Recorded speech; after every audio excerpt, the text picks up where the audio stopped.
Assalamualaikum warahmatullahi wabarakatuh. Mimiti hayuran sami-sami ngucapkeun rasa syukur ka Allah Subhanahu wa taala. Kalayan berkah sareng kurniana.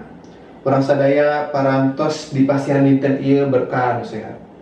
Untuk hilap oge nyungkeun doa sareng salam ka Gusti Nabi Muhammad sallallahu alaihi wasallam. Kanggo keluargana sareng rerencanganna sareng urang sadaya salaku umatna. Dina biantara ieu kuring bakal nyaritakeun ngeunaan diajar. Diajar mangrupikeun kewajiban pikeun urang sadaya. Pengetahuan anu urang peroleh ngan ukur kado ti Allah Subhanahu wa taala. Sareng ilmu anu urang peroleh kedah mangrupikeun amal ibadah ku ngajarkeun ka batur. Sehingga ilmu eta manfaat. Di zaman ayeuna aya seueur tempat pikeun diajar. Henteu nganukur di sakola sareng tina buku, tapi internet oge tiasa janten sumber pengetahuan pikeun urang sadaya.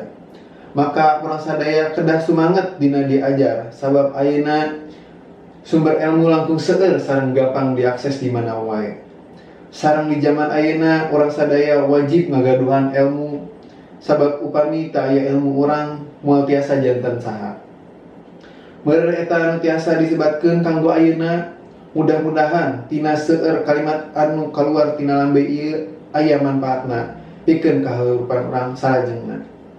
Kuring hatur nuhun pisan kana kesempatan ieu sareng nyungkeun hapunten upami aya kalapetan. Wassalamualaikum warahmatullahi wabarakatuh.